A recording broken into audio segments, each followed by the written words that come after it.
ಯೋಜನೆಗಳ ಪರಿಷ್ಕರಣೆ ಇಲ್ಲ, ಗಿವ್ ಇಟ್ ಅಪ್ ಅನ್ನುವಂತಹ ಐಡಿಯಾವನ್ನ ಹಾಗೇ ಗಿವ್ ಅಪ್ ಮಾಡಿದೆ ಸರ್ಕಾರ ಅನ್ನೋದು ಗೊತ್ತಾಗ್ತಾ ಇದೆ. ಗ್ಯಾರಂಟಿ ಯೋಜನೆಗಳಿಗೆ ಇನ್ನಷ್ಟು ಹಣವನ್ನ ಮೀಸಲಿಡುವಂತದ್ದು ಪಕ್ಕ. ಉಳ್ಳವರು ಗ್ಯಾರಂಟಿ ಸ್ಕೀಮ್ ಅನ್ನ ಬಿಟ್ಟು ಕೊಡೋದಕ್ಕೆ ಕೋರುವ ಸಾಧ್ಯತೆ ಇದೆ, ಮೌಖಿಕವಾಗಿ ಹೇಳಬಹುದು. ಮಹಿಳೆಯರಿಗೆ ವಿಶೇಷ ಯೋಜನೆಯನ್ನ ಘೋಷಣೆ ಮಾಡುವಂತಹ ಸಾಧ್ಯತೆ ಬಗ್ಗೆ ಕೂಡ ಡೀಟೇಲ್ಸ್ ಸಿಗ್ತಾ ಇದೆ. ಗ್ಯಾರಂಟಿ ಯೋಜನೆಗಳಿಗೆ 60,000 ಕೋಟಿಯಷ್ಟು ಹಣವನ್ನ ಇಡಬಹುದು. 51,000 ಕೋಟಿ ಲಾಸ್ಟ್ ಟೈಮ್ ಇಟ್ಟಿದ್ದು, 60,000 ಕೋಟಿ ಇಟ್ಟರೆ ಅಲ್ಲಿಗೆ 9,000 ಕೋಟಿಯಷ್ಟು ಏರಿಕೆ ಆದಂಗೆ ಆಗುತ್ತೆ. ಸಿಎಂ ಸಿದ್ದರಾಮಯ್ಯ ಅವರ ಫೇಸ್ ನಲ್ಲಿ ಬಿಗ್ ಸ್ಮೈಲ್ ಇದೆ.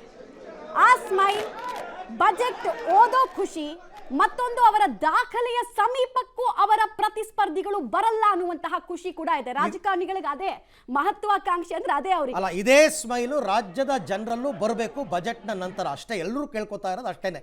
ಬಜೆಟ್ನ ನಂತರ ರಾಜ್ಯದ ಜನರ ಮುಖದಲ್ಲಿ ಮುಗುಳ್ನಗೆ ಇರಬೇಕು.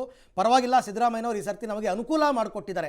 ಎಲ್ಲ ವರ್ಗಗಳಲ್ಲಿ, ಎಲ್ಲ ಇಲಾಖೆಗಳಲ್ಲಿ ಈ ರೀತಿ ಅನುಕೂಲ ಆಗಬೇಕು ಅಂತ. ಯಾಕೆಂದರೆ ಸರ್ಕಾರಿ ನೌಕರರಿಂದ ಹಿಡಿದು ಕಟ್ಟ ಕಡೆಯ ವ್ಯಕ್ತಿಯ ತನಕ ಎಲ್ಲರೂ ಕೂಡ ನಿರೀಕ್ಷೆಯ ಕಣ್ಗಳೊಂದಿಗೆ ಕಾಯ್ತಾ ಇದ್ದಾರೆ.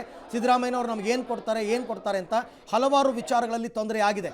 ಅದು ಪೆನ್ಷನ್ ವಿಚಾರದಲ್ಲಾಗಿರಬಹುದು ಅಥವಾ ಸ್ಯಾಲರಿ ವಿಚಾರದಲ್ಲಾಗಿರಬಹುದು, ಎಲ್ಲಾದ್ರಲ್ಲೂ ಕೂಡ ಈ ಶಕ್ತಿ ಯೋಜನೆಗೆ ನಾವು ದುಡ್ಡು ಕೊಡೋಕ್ಕಾಗಲ್ಲ ಅಂತ ಹೇಳಿ ರೈಟಿಂಗ್ ಅಲ್ಲಿ ಎಸ್ ಕೊಟ್ಟಿದ್ದಾರೆ. ಅದನ್ನೆಲ್ಲ ನೋಡ್ಬೇಕಲ್ಲ. ಬಟ್ ಈಗ 60,000 ಕೋಟಿ ಇವಾಗ ಅವ್ರು ಇಟ್ಟಿರ್ತಕ್ಕಂಥದ್ದು 51,000 ಕೋಟಿ ಇದ್ದಾಗ್ಲೇನೆ ಮ್ಯಾನೇಜ್ ಮಾಡೋದು ಕಷ್ಟ ಅಂದಿದ್ರು ಸಿದ್ದರಾಮಯ್ಯನವರು.